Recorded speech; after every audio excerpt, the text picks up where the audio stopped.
Are you having a hard time figuring out what to get Dad for Father's Day? Shop now at sportshistorynetwork.com/row1 and save 15% off your order when you check out Row 1 Brand's Vintage Sports Pictorium Gallery. They have America's best sports art. With over 7,200 historic sports prints, you're assured to find something unique for Dad this Father's Day. If he's an NFL buff, check out the 1963 vintage NFL helmet poster. Shop now at sportshistorynetwork.com/row1.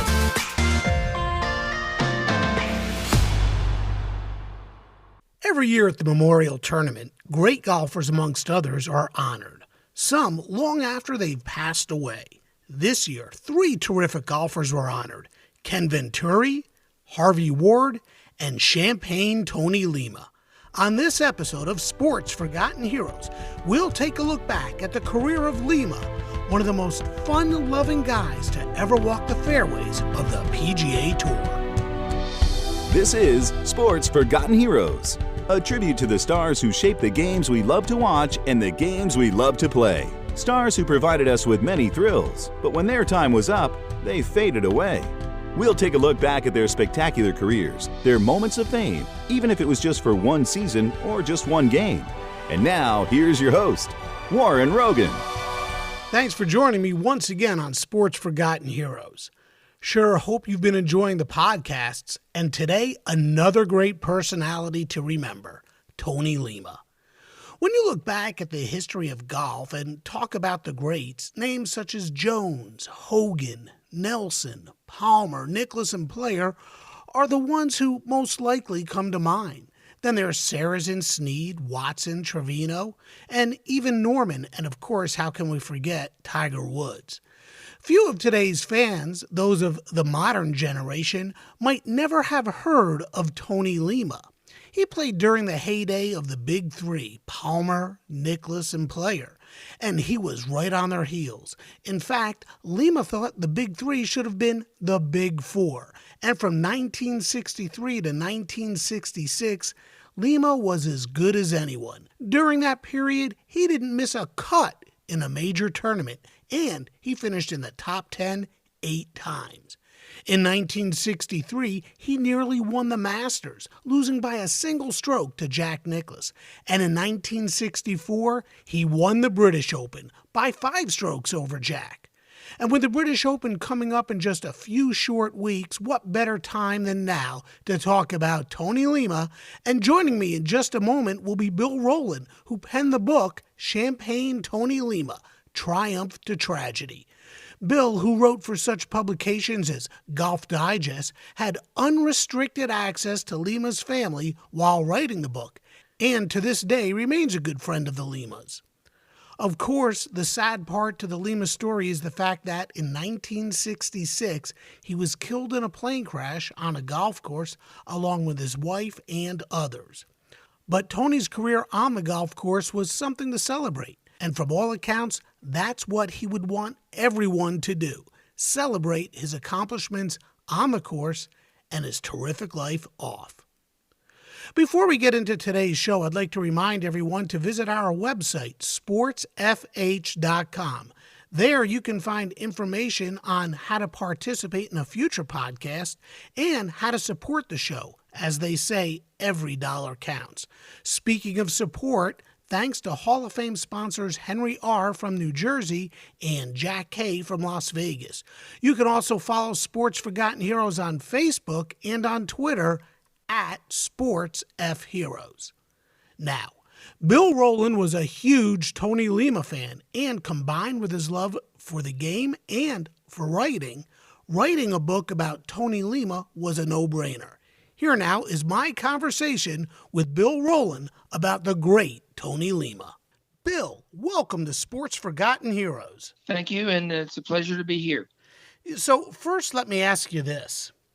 Where did your inspiration come from to write this book? Why a book about Tony Lema? Well, he was always one of my favorite golfers, and I had watched him several times, and I always liked him a lot.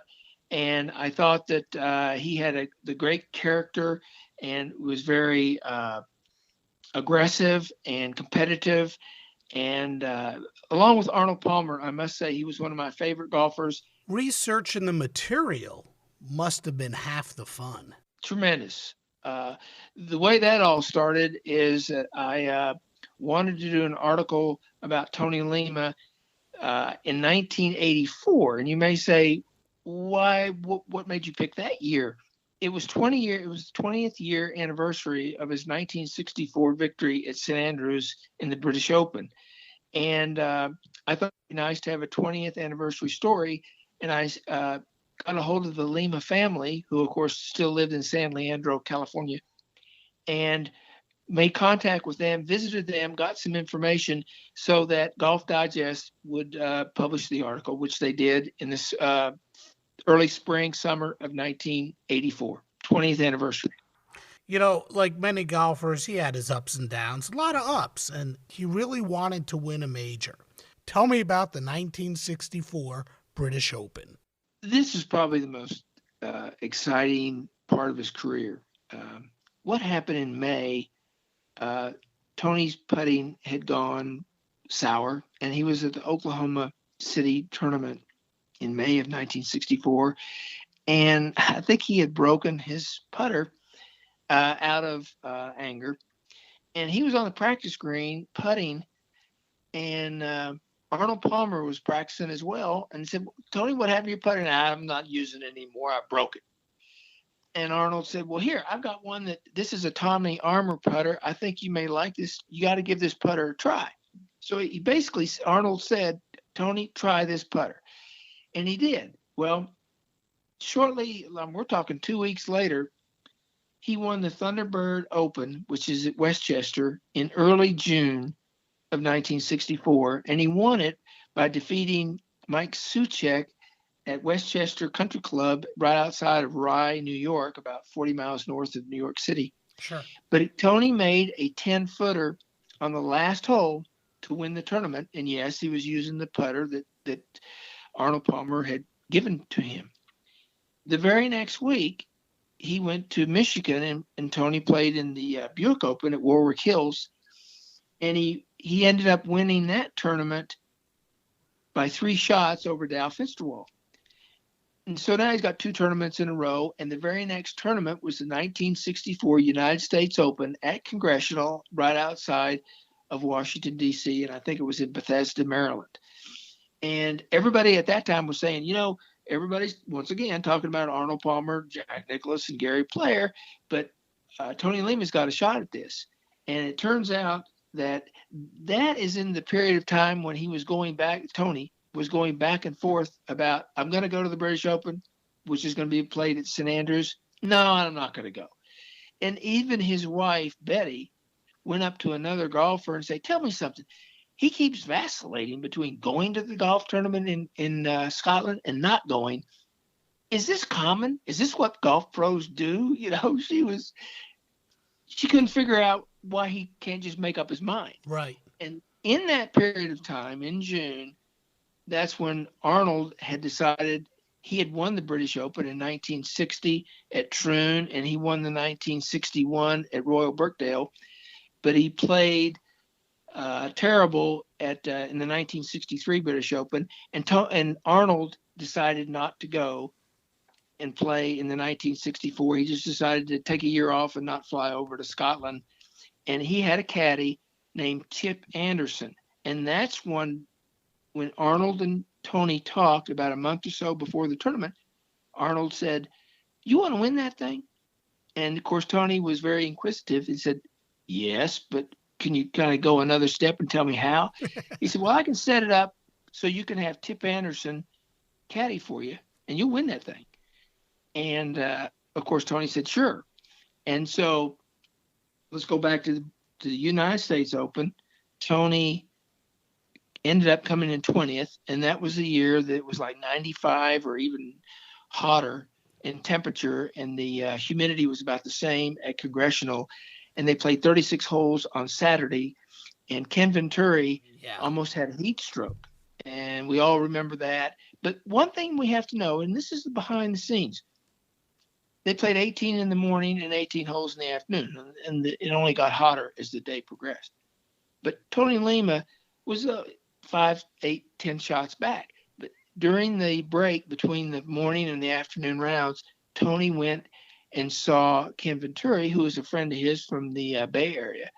And Ken Venturi was literally taking salt pills and drinking water. And one of the doctors said, I advise you not to play. You're going to have a heat stroke. But Tony Lema said, Ken, you can win this thing. And, good luck, play well. I think you can win this thing. Go do it. And so he gave him a lot of nice words of encouragement. And as we all know, Ken Venturi eventually won the tournament later in the day at Congressional.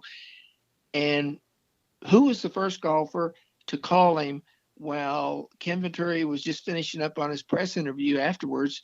Obviously, it was Tony Lema that called him up and congratulated Ken Venturi. Awesome. So after that week, now we're 2 or 3 weeks before the British Open of '64, there was the Cleveland Open, and Tony Lema won that. So in essence, he had won the Thunderbird, the Buick, and the Cleveland Open 3 out of 4 tournaments in a 4-week span. And so his game, needless to say, he was making lots of putts with Arnold Palmer's putter that he gave to him. But his game was extremely sharp. And then he gets out to St. Andrews, uses Tip Anderson. Very few practice rounds at St. Andrews. Everybody said you got to get there way early, learn the course, and then you might have a shot. He said, I got Tip. Tip will tell me what to do, and I'll just execute what Tip tells me what to do, and I'm going to win the darn thing. And that's what he did. Exactly. And it was, as you said, Fred Corcoran, among others, as they were flying over on the airplane, Fred Corcoran said, you've got no chance of winning this thing. I mean, it's Sunday night. You just finished the White Marsh Open in Philadelphia. I tried to talk you out of playing in the thing. You ended up 5th. So you picked up a check for $3,600. That's all good, Tony, but you don't have a check. This tournament starts on Wednesday. They play 18 holes Wednesday and Thursday, and we play 36 holes on Friday. And I got to read you one sentence that Fred Corcoran said. He said, the course has been there since the Mary Queen of Scots, and men are still trying to learn how to play it. You don't have a chance, And so Tony said, I don't design the golf courses. I just play them as they were flying over. And so, Tony got there, and one of his other friends, a very good friend of Tony's on the tour, Phil Rogers from California, he played a practice round with Tony.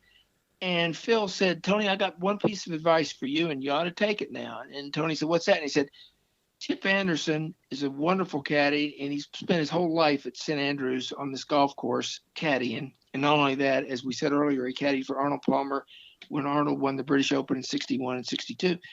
And Phil Rogers told Tony, he said, you listen to your caddy, Tip Anderson, and when he gives you a club, you use a club he gives you. And he did. Yeah, and he wins the British Open.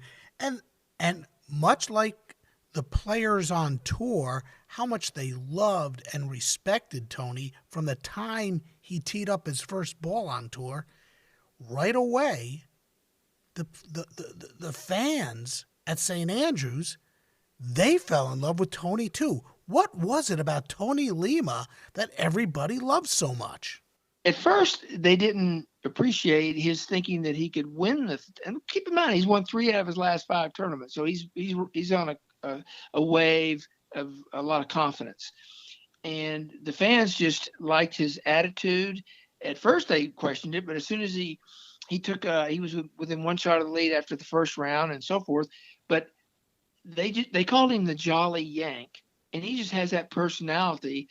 And one thing that Tony really appreciated from the quotes that I got a hold of is that he said, they got real fans over here. If you make a mediocre shot, the fans are not going to clap like they do in the United States. If you brush in a 2-foot putt, they're not going to do flips like the fans do here and say, that's the greatest thing I've ever seen. No. But if you make a really great saving shot, a chip, or even a putt that's 60 feet away and you put it within a couple of feet, those fans realize the game of golf, and they realize the difficulty, and they appreciate your expertise, and they'll let you know about it. And they did.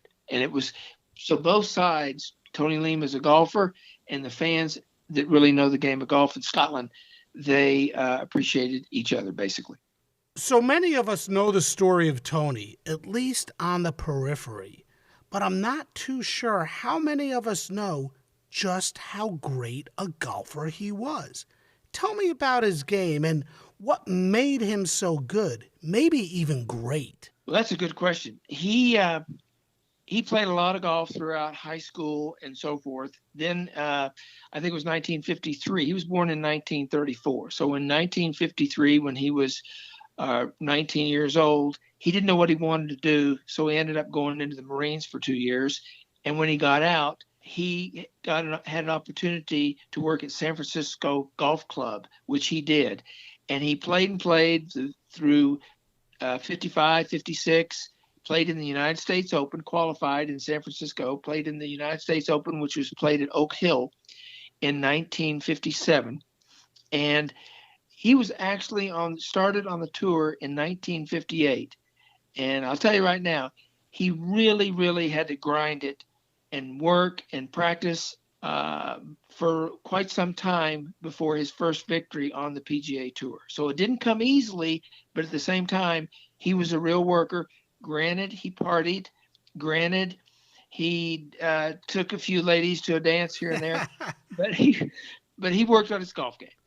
But what was it about his game? What made him, he worked at it, and, you could look at Nicklaus and you have an idea of what made him so good.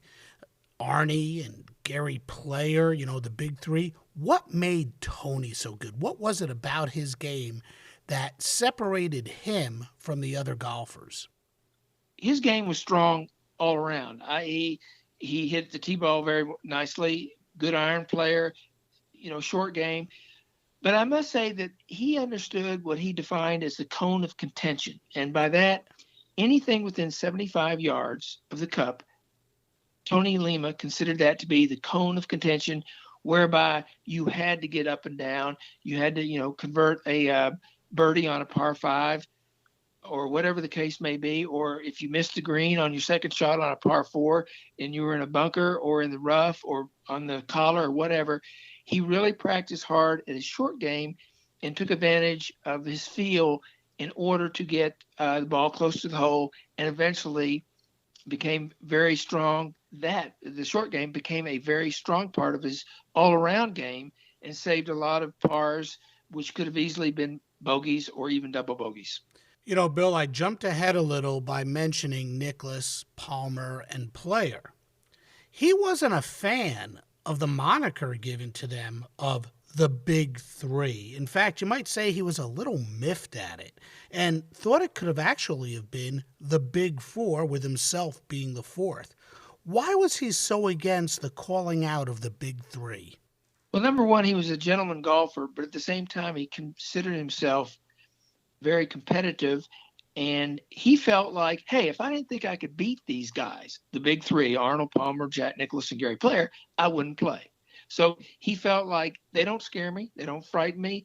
I'm not going to give in to, if they've got a one-shot lead with 4 holes to go, I'm thinking about beating them. I'm not going to give up too early, too quickly, without giving it everything I've got. So he had enough confidence. And as you mentioned, he did not want to come right out and say, I insist there should be a Big Four. Okay. He didn't really pound that. But at the same time, when they said, well, what do you think about the Big Three? Sometimes he would basically have little or nothing to say because he didn't feel like they were the only 3 golfers that could attract people to either turn on their television and watch golf or go out to the golf tournament if the golf tournament was in a particular area.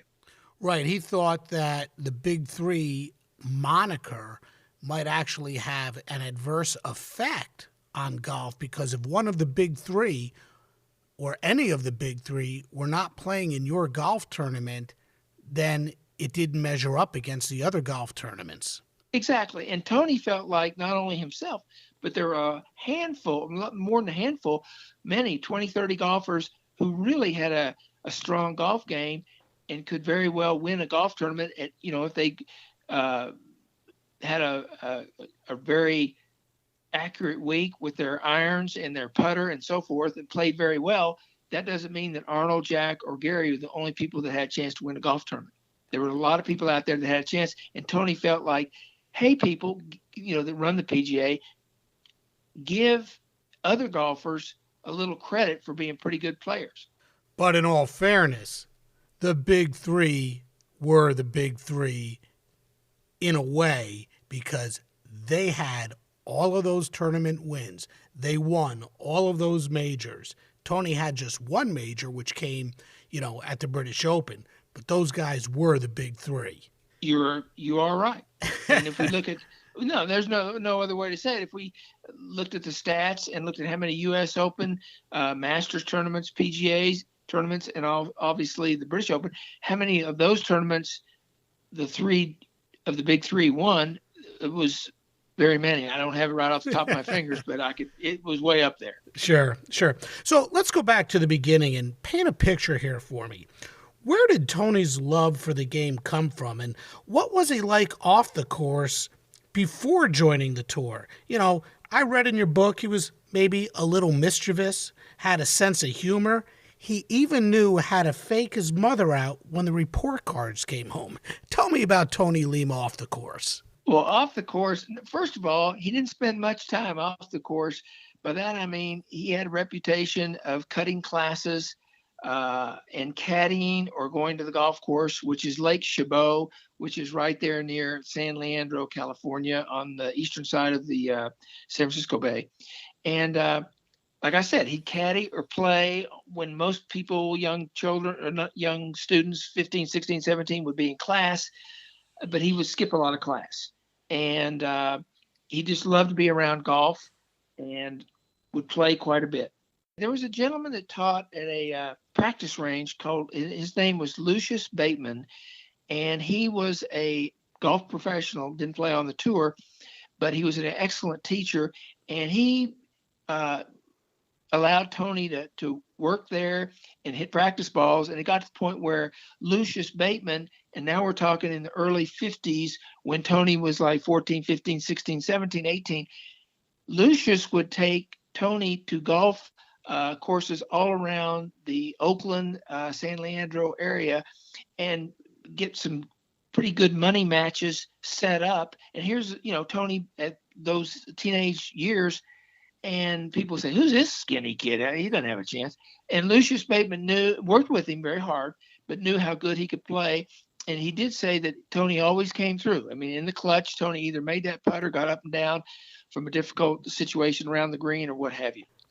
And I also read where they were money matches, but Tony never had money in his pocket, so he had to win. Exactly. And you and I both, and some of the listeners are aware that Lee Trevino was a lot that way. The toughest dollar to pay for is the one that you don't have in your pocket and you have no other alternative but to win. And Tony was much that way, the same way. I mean, in other words, he played with money he didn't have. But he wanted to work in the industry, but getting that first job in golf was a little difficult. And then he finally does get a job as an assistant at San Francisco Country Club. But getting that job, hearing about it, he heard about it in a very peculiar way. Tell me about that. Yeah, very peculiar. He was discharged from the Marine Corps, and I think this was 1955, and he was real close to home. He was in Hayward, California, which is just south of San Leandro. And I think Tony was going somewhere around 55 or 60 miles per hour in a convertible with his Marine uniform still on. And he was real close to home, but he was way 20, 30 miles over the speed limit, and he was pulled over.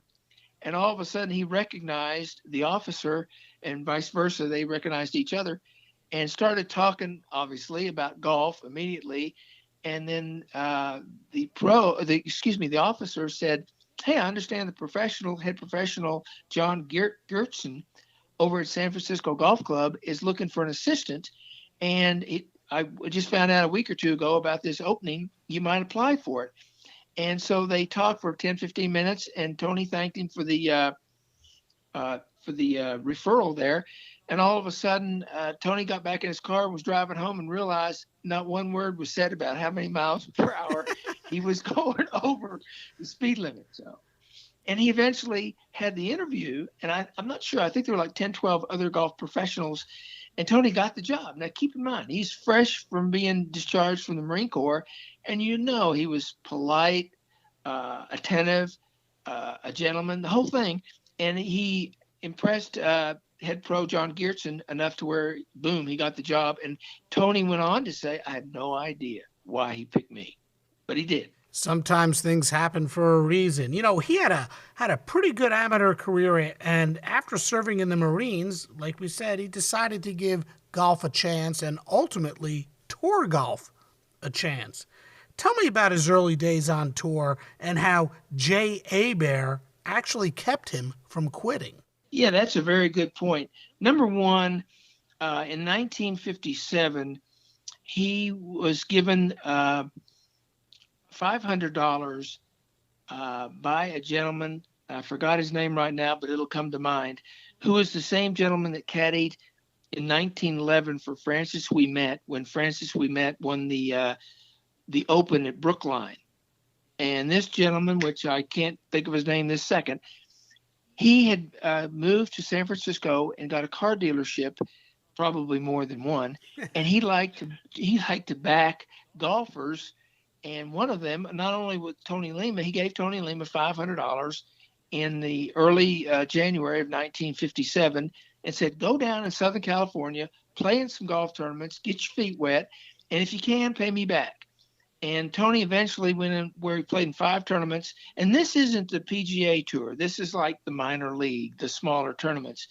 And it turns out that Tony won a tournament in late January of 1957, and he won $1,000.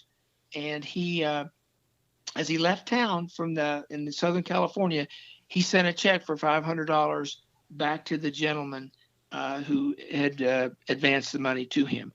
And then he was in Elko, Nevada, where he started in March 1st of 1957. And Tony played in tournaments all around the Western states. And that's where he learned how to be more competitive and win some of those tournaments. And he was always, as they say, in the hunt. Sure. His rise to prominence on the tour was not meteoric, to say the least. In fact, it took him several years to get that first PGA Tour win. What were the first few years on the tour like for him, and what held him back? Well, number one, it was tough. And what held him back was probably a temper, and that was not under control. And sometimes he always felt that if he missed a putt that he should have made, like 2, 3, 4, 5 foot putt on one hole, the very next hole, somewhere in his brain, he would start thinking, I deserve to hit this ball out of bounds. In other words, self-punishment, because I failed to do what I should have done back on the previous green. I'm going to knock this thing out of bounds, which it took a while, and it took a lot of conversations. And in those years, from 1958 to 1962, Tony became extremely good friends with a gentleman by the name of Danny Arnold. Danny Arnold was an L.A. Hollywood type producer, director of movies and television shows. And he met Tony over in Palm Springs in the Bob Hope golf tournament. He was a partner of Tony one day, and I think it was 58 or 59, I'm sorry. This gentleman talked with Tony, Danny Arnold, many, many times and helped him overcome his temper, and also helped him become more positive oriented and Tony began to have more confidence in his game. One thing we have to talk about is sponsorship. Many golfers needed financial help to stay on tour. They would find an investor of sorts to finance them. Tony found Jim Malarkey. And Tony, I don't think, would have made it without Jim. But getting out from under his grip wasn't easy. What was that arrangement like? And do you know of anything similar that goes on today like it did back then? No, I think it may have gone on similar in the 50s and 60s and maybe even in the 70s. I think it's completely different now, the way these players come out of college, and they've had, a tremendous background in tournaments, the NCAA tournaments and amateur tournaments around the country, to where they're sponsored right off the bat. Literally, you remember when Tiger Woods came out in 1996 at his very first tournament, Nike gave him a $40 million check and said, go crazy, Yeah, good luck. no more pressure on Tiger.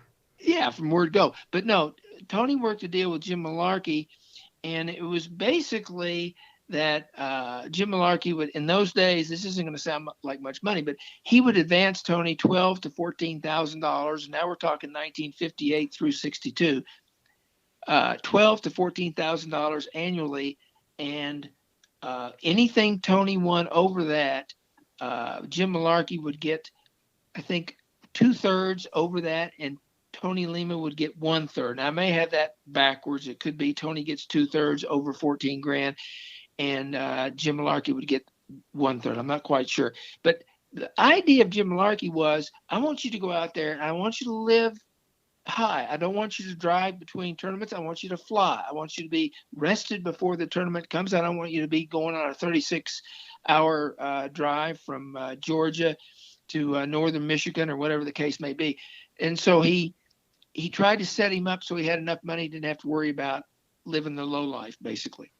And eventually, Jim would hope that investment would pay off quite handsomely. And it started to pay off for Jim, and Tony was winning and wasn't making any money for himself.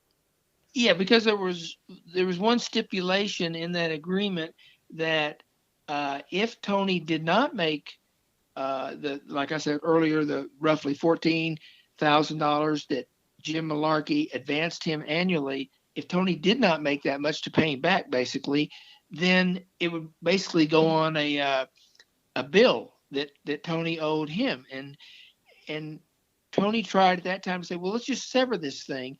And Jim Malarkey said, no, you gotta let me I'll keep backing you. But the bills were getting bigger and bigger and more, and Tony was kind of going into the hole. But then when he started winning, instead of getting endorsements and making extra money and this and that from the clubs that he played or the shirts and clothing that he wore and so forth, he didn't sign those contracts because all those proceeds were going to go to Jim Malarkey to pay him back. And Tony felt like, I'm not going to end up with anything. So let me just say this. In 1962, Tony won his first golf tournament. And then he became popular, and he basically qualified for the 1963 Masters, his first time that he played in the Masters at Augusta National in Georgia. And he ended up finishing second, and he lost by one shot to Jack Nicklaus. And on the 18th green on that Sunday afternoon, Tony made a 22-foot downhill putt that broke left, and then it broke back to the right. And matter of fact, I might as well just tell you, I watched that telecast on TV in 1963, and I could go to that green and tell you exactly where that putt started and exactly where that pin was cut. And it was really, really a wonderful, exciting finish.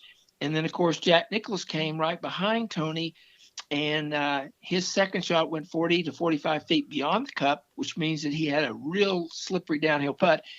And Jack Nicklaus put his first putt about 4 to 5 feet below the cup, and he barely snuck in the par putt, which eventually gave him the one-shot victory over Tony at Augusta National in 1963. Hey, his game really started to take a turn for the better in 1961 on the Caribbean Tour. Then, as you had mentioned earlier, he really got a lot out of meeting Danny Arnold. And once he finally understood how to control his temper, his game took off.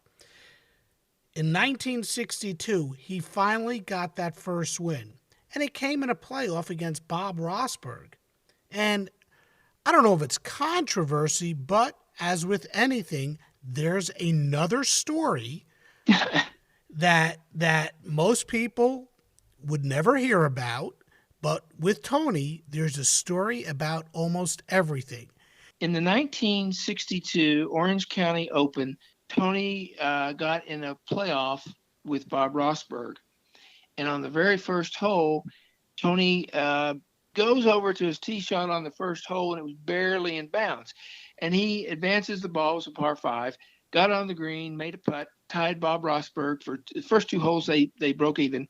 And then on the third hole, which is par 3, Tony was like 10.5 feet away from his birdie putt, which he made. And Bob Rosberg missed his putt, and Tony therein won. And that was in 1962. And in 1989, we all may remember that Bob Rosberg worked on ABC golf tournaments, and there was a tournament in Chicago. And a gentleman came up to him and said, "Do you have a moment, Mr. Rosberg?" And he said, "Well, sure." And the Marine said, "Do you remember that playoff you had with Tony Lema back in '62?" And he goes, "Yeah." And he said, "Yeah, I came in second. I lost." And he said, "Well, I remember his tee shot on the very first hole."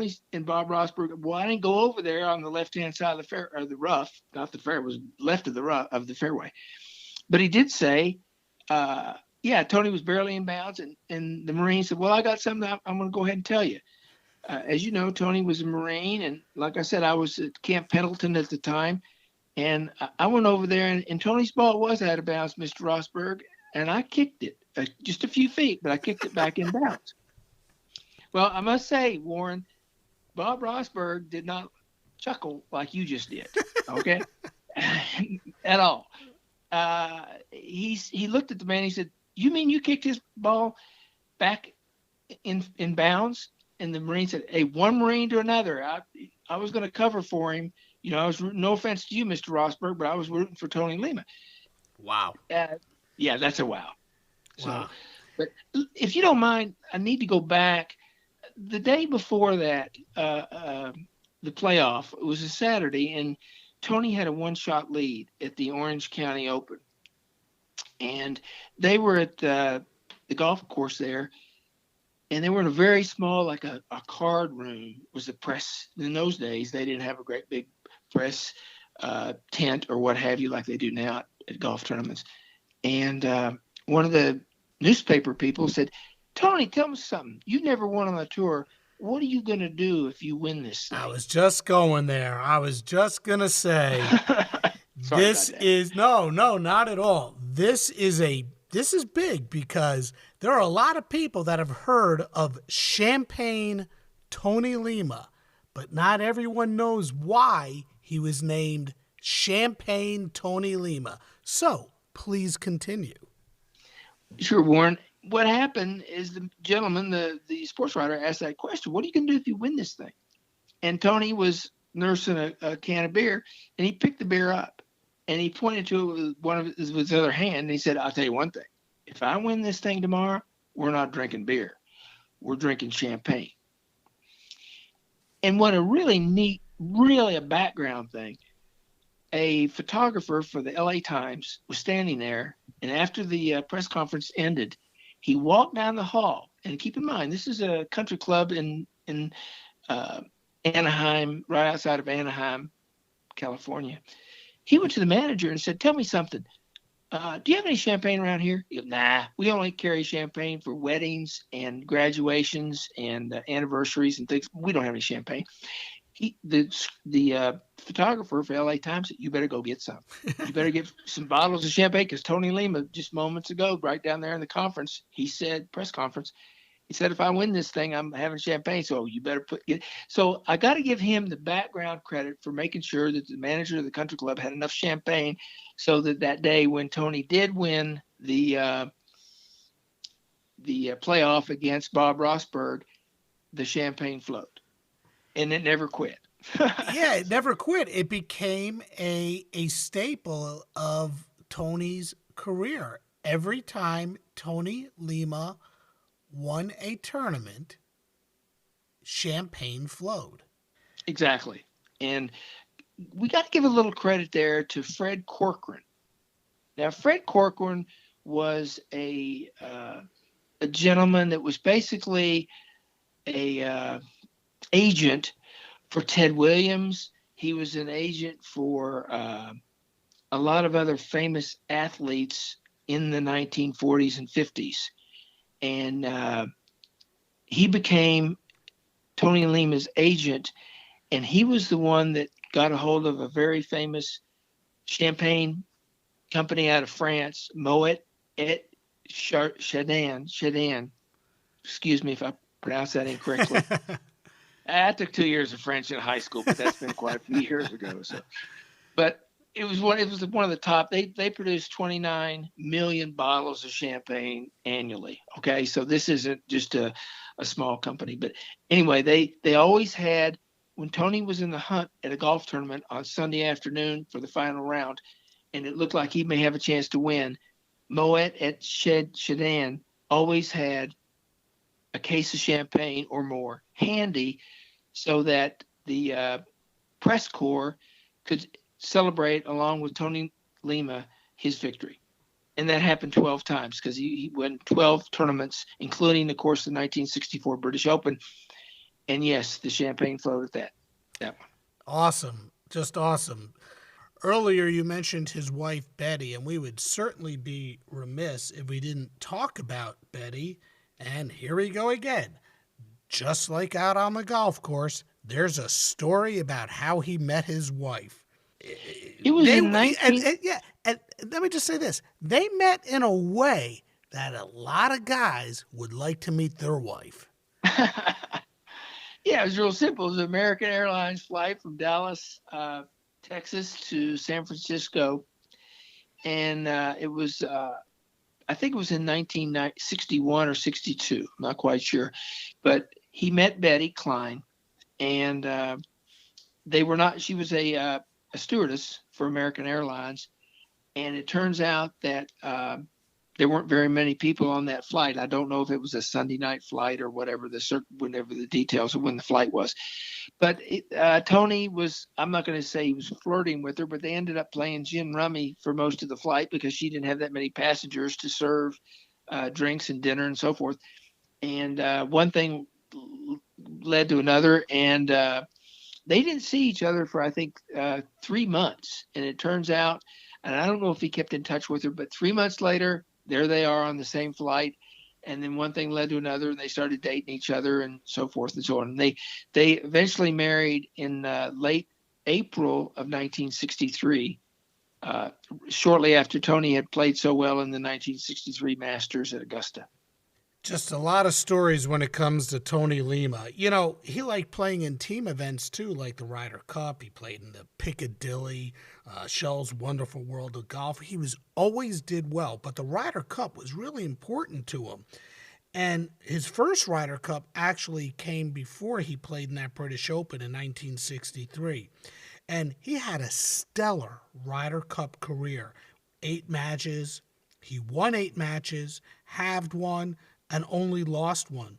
What was it about the Ryder Cup that brought out the best in Tony? Well, that's a great question. And as we said earlier, he was in the Marines and he served his country from 1953 to 55. And I picked up a quote that he said at the 1963 Ryder Cup, which was played in Atlanta, Georgia, at Bobby Jones golf course.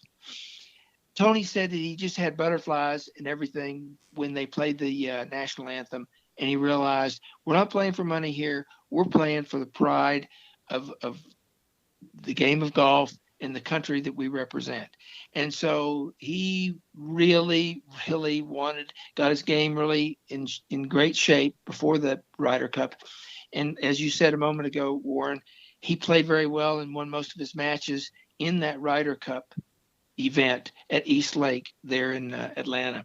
And a little sidebar that a lot of people may not know, and these are the little things, Warren, that enhanced his popularity.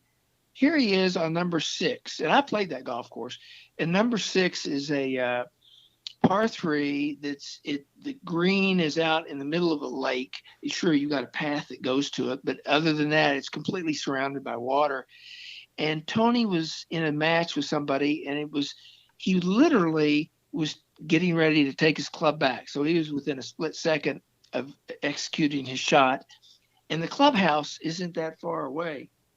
And a tremendous amount of glasses or dishes or something, absolutely a waiter or somebody, they just shattered. And it made a extremely loud sound of all this glass breaking. And of course, at that response, Tony backed off the shot. And of course, everybody, players and caddies and the people in the crowd, fans, they all looked toward the clubhouse, and there was dead silence for just a second. And all of a sudden, somebody in the gallery hollered out, "Tony, there go the champagne glasses," which is a great one-liner. You know, it was just a perfect thing to say. But things like that loosened everybody up, you know, and it made things interesting. And there's one other point, that a little event that happened, Warren, during the one of his matches. Tony had a putt that he literally had to make to save from losing the match. And Horton Smith was a very famous golfer back in the 30s and 40s. Matter of fact, Horton Smith won the first won the first Masters at Augusta in 1934. And he had had a reputation for becoming an extremely good putting teacher. And Horton Smith, one time in 1962, I think it was, Tony had not qualified for the United States Open, which was going to be at Oakland Hills, but he was getting ready to play in another tournament, and he didn't make the cut or something, and he was all disgruntled, and he was about ready to leave Michigan in 1962 and fly back and take a week or two off and go back to San Leandro. But he decided, wait a minute, Horton Smith teaches putting. I ought to go see him. So he called him up on the phone right outside of Detroit. Horton Smith said, "Yeah, Tony, we met a couple of years ago. You're welcome to come by. I'll be delighted to help you with your putting game." And he gave Tony a short and to the point lesson on that particular afternoon in 1962. And that is another thing that really, really helped Tony's putting game, as far as just use your right hand. Your left hand and wrist are basically used for guide purposes, but you just think about moving your right hand. And that's where your force, shall we say, or the speed of the blade as you strike the ball.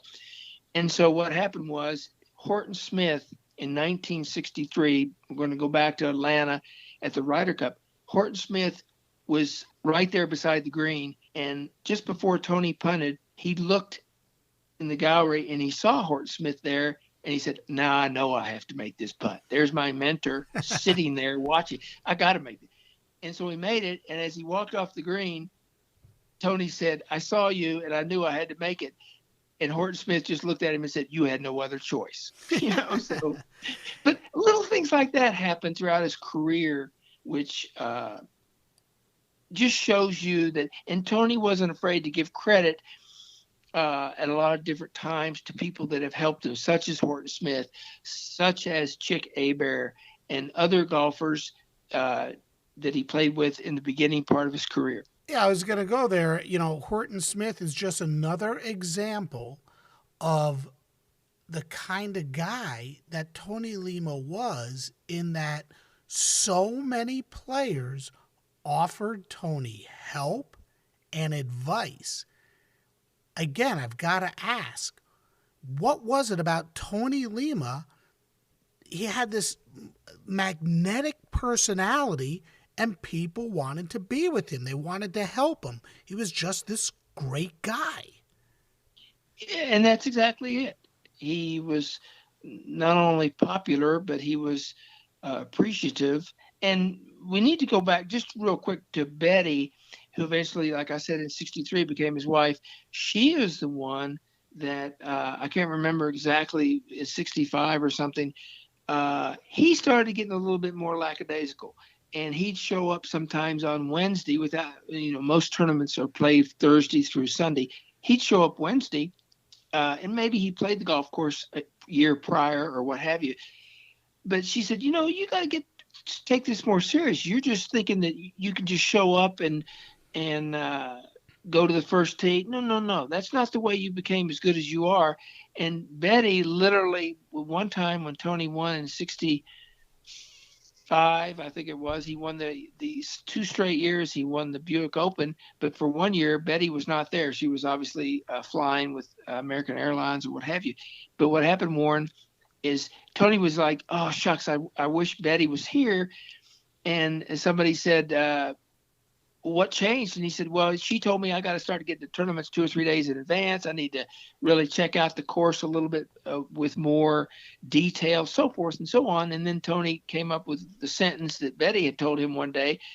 Tony just looked at the press and said, well, one day she said, you're not that good. You just can't show up and expect to win. So that was another avenue of where Betty was not afraid to say, hey, you're my husband and so forth, but you got to work at your game. You just can't expect everything to work out perfectly every time. He loved playing in Michigan at the Buick. He loved playing the British Open. You know, in 1965, he cracked the $100,000 barrier in official money. Big money back then. No longer did he have to worry about Jim Malarkey. He was finally out from under his grip, and he was ready for a huge season. But injuries affected him throughout early 1966, and he finally got it going at the Greater New Orleans Open in mid-May with a tie for third. He followed that with another tie for third at Colonial, one in Oklahoma. Then he went 9th, 4th, 4th, 5th, before back-to-back disappointing finishes at the British Open and then the PGA. But all in all, his game was back on track. And then tragedy. Horrible. Horrific. What happened? Well, as I stated in the book, and you're right, by the way, on your lead up into 1966. And, of course, Tony was looking forward to the U.S. Open, which was played out in Northern California that he was familiar with in San Francisco, and then the PGA. And on that day or that weekend in 1966, Tony had mediocre rounds for the first 3 rounds. And on July 24th, which was the last and final round of the PGA, which Alan Geiberger eventually won. But what happened? Tony would eventually shoot a 74 on that given day. And I had gone out and watched, first I was 19 years old at the time, and I watched a lot of Tony's round, not every hole, but with 3 holes left to play, Warren, I told my father, who was with me at the time, at Firestone in Akron, Ohio, I said, hey, I'm going to watch Tony play the last 3. I'll meet up with you, which we eventually did. But when Tony got to the 18th tee, I'll never forget this for obvious reasons.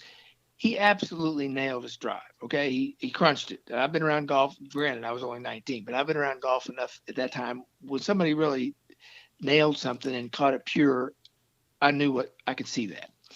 But his tee went up in the air, Warren, and landed beside 2 young men, which were probably 8 to 10 years old, somewhere in there.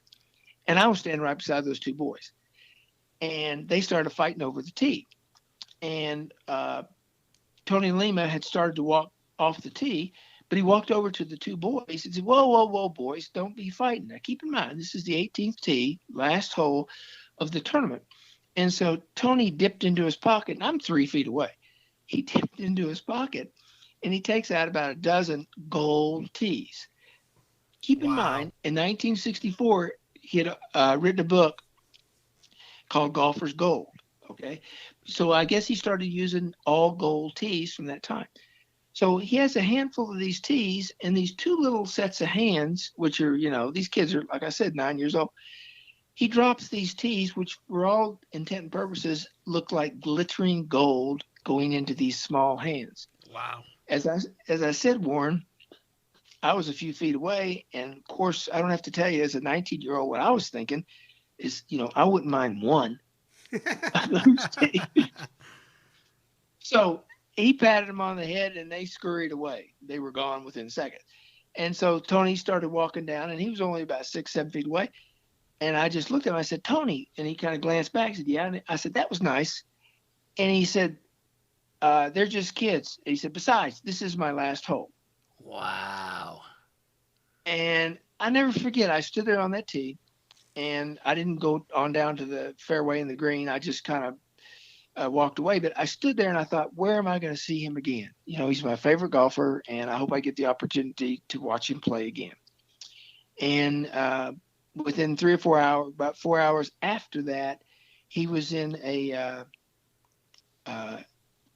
Beechcraft Bonanza, a small four-passenger airplane piloted by a lady out of the Chicago area, because Tony had a golf tournament to play in the following day just southeast of Chicago. And so, and United Airlines was having a strike. And so that's why he had to charter a private plane. And Betty was with him, and there was another co-pilot who was a doctor. And they flew over to, like I say, just below Chicago. And the engine was sputtering, and it got to the point where one of the left or right engines went out, and the lady pilot was trying to get the other engine going. And I think she was changing the fuel from coming off one tank on one wing, say the right wing, to the left wing, because you have to keep the fuel close to the same weight, because you can't have 300 pounds of fuel in the right wing and 20 pounds of fuel in the left wing. Sure. So they alternate as the flight transgresses. Bottom line, they told her at the control tower at the small airport, go make a lap, come back.